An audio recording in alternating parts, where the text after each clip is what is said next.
I have been living a frugal lifestyle for as long as I can possibly remember. So a lot of the things that I do just become natural, they become second nature to me. I don't even have to think about them.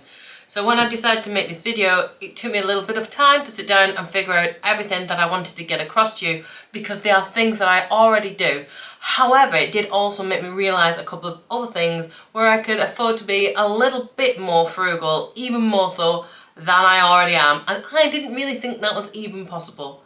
I live an amazing life and I really do enjoy what I do. I enjoy spending the time with the children, and none of us ever feel like we're missing out on anything because I use different hacks and different ways of saving money, which mean that we can still afford a great life without having to spend the cash. So to start making this video, the first thing I did was to look back over the last sort of month to have a look at where I have been spending money. So I use my budgeting planner, so I've got everything broken down there for me to see, so I'm able to see, okay, I've spent so much in such an area, so much in another area. Groceries, I've already got down to a really small number, so my next step would be to look at my more fluid envelopes to think about, well, where can I afford to rein in? But again, I don't want to be missing out. I don't want to feel like I'm being deprived of anything. So one of my biggest expenditures is perhaps on eating out or socialising or seeing friends. And it's not something I'm prepared to compromise on. It's not something that I want to reduce doing, but what I can do is sort of start to make tweaks in those areas and reduce the amount of spending that I do, but still get out and enjoy those things. So for example, the first thing that I thought I could possibly do over the next few months certainly is choose different options for when I'm out. So if I go out, I tend to go to my local Wetherspoons if I'm with girlfriends, or they might come to me. But I can choose then to see how much I'm going to spend. So instead of having, for example, my usual go-to drink is a lime and soda. My daughter, however, really just quite happy with tap water. And for me, I could probably afford to go to tap water. Depending on where I'm at, I'm probably only going to save a few pennies. But actually, in some of the bars and restaurants I've experienced, the price of something as simple as lime and soda can be quite significant. We're talking pounds rather than pennies in some places, which really does annoy me. And in those cases, definitely it'd be worth making that switch to tap water. It could be a case of choosing just a single item instead of 3 courses, even if they've got a set menu on. Usually by having a single item, it's still going to trump the set menu, even if it's like on a deal. But then sometimes the other things that I might do there is perhaps to have some soup or some fruit or something to just sort of put myself on until I get to the restaurant, and that way I'm not making decisions with my stomach. I'm making decisions with my head over what to order, so I'm able to choose maybe a lesser priced item than I might have done if I'd gone into the restaurant absolutely starving. So that's one way that I can have a look at saving money, is by making those alternative choices whilst I'm still enjoying that lifestyle and that socialising, but without having to spend too much cash while I'm doing it. The next saving tip I'm going to give you is a really obvious one, I think. I'll quite often have a conversation with friends or just neighbours and things and say, look, I would love to do X, Y and Z and I've started saving for it. And then the response might be, oh, I would never be able to afford to. For example, I quite often love to go to Disney World, and I have been many times over the years. Not so much more recently because I've had other priorities, but in the past I've gone, and quite often you get that look of, oh my goodness, Disney World, or how have you afforded to do that? And then the usual response is, you know, I could never be able to afford to do that. And I said, well, how much have you started saving so far? And they'd be like, well, nothing. But my dream has been to take my children to Disney World since they were born. I was like, right, so did you start saving when they were born? No.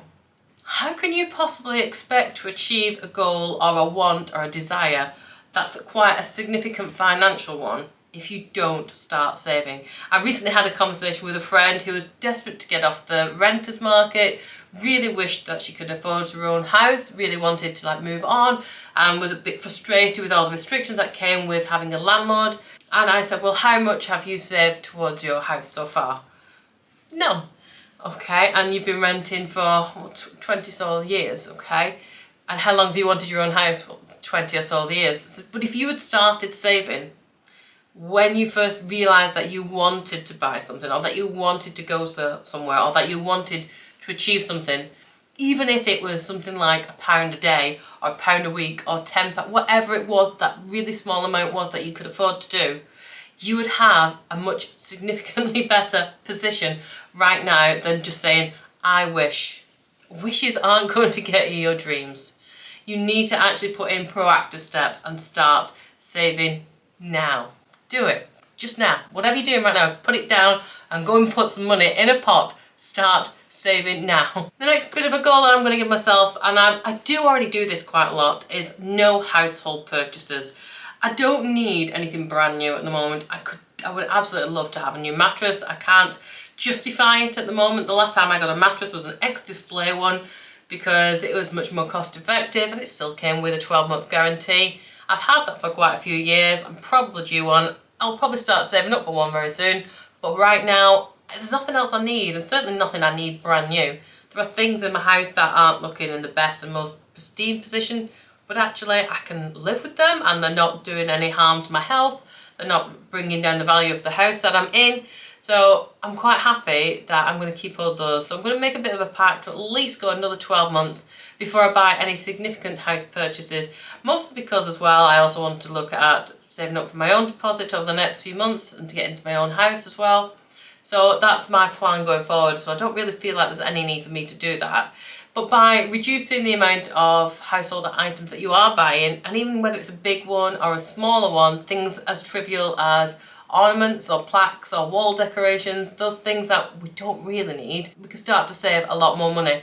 There are nice and really great websites out there that will help you get things for free. I currently love the Facebook Marketplace, which has got like a free cycle section.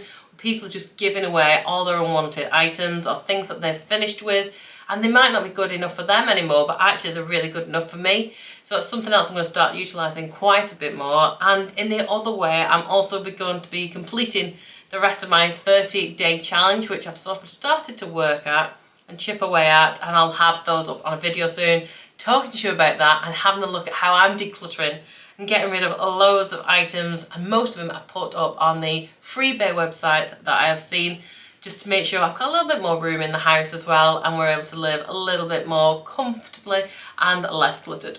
The next tip of something that I absolutely love to do is to sit down and work out the value of something in terms of how much I am paid per hour. I've read some really good books which talk about how much you earn per hour and whether it's worth outsourcing something. So for example, I've read these books which talk about money mindset, how you should be able to make more money when you worked out how much money you earn per hour. If for example, you earn £30 an hour, but you spend a couple of hours a week cleaning your house, but you could outsource that to somebody who's prepared to accept £10, £11, £12 an hour to clean your house, then those 2 hours that you are now saving, yeah, you now got a reduced income of £20 an hour or just slightly less, but you're still able to carry on working. So basic concept is to outsource depending on your income. However, I flip that on its head and think, well, if I'm earning £30 an hour, then how much will it cost and how long will it take for me to be able to afford a certain item?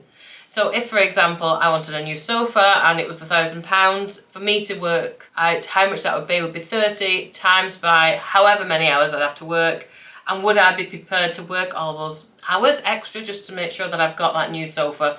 The answer is 9 times out of 10, no, I would not. Just for transparency, if you were earning £30 an hour, you would need to work about 34 hours to be able to pay for that, which is alright. But if you're only on minimum wage, how many hours would you need to work? Just around about 100 hours to be able to afford that £1,000 sofa. And for me, nah, it's still not worth it. And it doesn't have to just stop at the really big ticket items as well. There are some things that I refuse to pay for. When I think about, for example, if you just want to go to the drive-thru at McDonald's and you're getting, you know, an extra value meal. Extra value meals are actually so expensive. I'm not entirely sure where the value part of them comes in anymore. You're looking at easily around £8, £9, £10, especially if there's 2 of you going through the drive-thru or even a family going through. You could have to actually work a whole hour just to be able to afford one McDonald's, and it's a meal that you can really easily recreate in your own house and have a bit of fun doing with it. Just something that you should really consider before you go ahead and just throw your money on something. It's why I don't buy those takeout drinks. It's why I refuse to buy the small cartons of soda or juices, because I always look at how much it actually is going to cost per item in terms of how long I have to work for to be able to earn that. Which kind of leads me a little bit onto my next point, and that is to bulk buy. If you've seen this channel before, you'll know I have big bags of pasta, rice, potatoes, those staple items that I know are going to keep for a really long time and that I can make multiple different food items from. And it's the same as well, not just for there. For example, I bulk buy the soap for my hand soap dispenser. It means that I've already got it in the house. It means that I'm not tempted to buy something else when I have to nip out and get some more replacements because I'm less likely to be visiting the store. It means that I've already got it to hand, so I'm less likely to just run it out and it's just going to last me so much longer. And of course, it's always much more cost effective. It costs the supplier less money to do so and it costs me less money to buy it. There's also less packaging, so it is much better for the environment as well. I also do this for things like deodorants and razors and other things which might seem like it's a lot of money in the initial outlay, but actually in the grand scheme of things, you are saving money all the way along. The next thing I suggest you do is to cheat. Cheat on your insurance, cheat on your food supplier, cheat on all these other things that just drive me insane when they keep pushing the prices up. Currently cannot believe the price of Heinz baked beans. And I changed supplier from Heinz. I was Heinz through and through because my dad worked for the factory in the town that I live. And we have always got them at discounted prices because of the staff perks, but then when he retired, those perks stopped and I started shopping around for alternative brands, and it's very, very rare I now have a premium brand for that, for beans or sauces, because they're just not justifiable, and 9 times out of 10 you wouldn't be able to taste the difference. My children can't taste the difference, and even if they could, the price is incomparable, so I wouldn't be going back anyway. And then, of course, cheat on your insurance supplier and cheat on your mobile phone supplier. If you are a sucker for sticking with the same bank and have done for years, there are so many incentives for you to be able to switch or to try somewhere else, usually financial incentives, especially for banks. And if it's an insurance or a mobile or a Sky bill that's being renewed, cheat on them as well, because if they're not giving you their best price, then they don't deserve you. Have a look around and don't forget to use the cashback websites as well, like Top Cashback. There is a link down below for Top Cashback to give you some money back, and have a search around because quite often you can save yourself hundreds, not only in the renewal price but in the Top Cashback as well. People will pay you to switch. It is absolutely worth doing. The final thing that I would highly recommend doing is to know your why. Why are you doing something? If you are just saving for a rainy day, do not save for a rainy day. Every day in England it rains, more or less. So when is that rainy day actually going to come? Think about something you really, really want. I know far too many people of late that have saved for the rainy day and unfortunately have left this planet far too soon. And actually a lot of the rainy day savings have gone right into the back pocket of some politician who really don't need it. Make sure you've got a purpose, even if it's something small, even if you want to save to give to a charity because you have no other family or friends. Maybe it's a holiday, maybe it's a small break, whatever it is, have a purpose and have a reason. If you want to save your family, if you want to save for your home, if you want to save for a car, make sure you know your why and remind yourself regularly of your why. Why are you stopping yourself from buying certain items that you don't really need? If you've got a real reason and a value for that why, you are so much less likely to be spending that money frivolously. You're going to start living much, much more frugally. I hope these tips have helped you a little bit along the way. Have yourself an amazing day, and I'll see you really, really soon. Bye.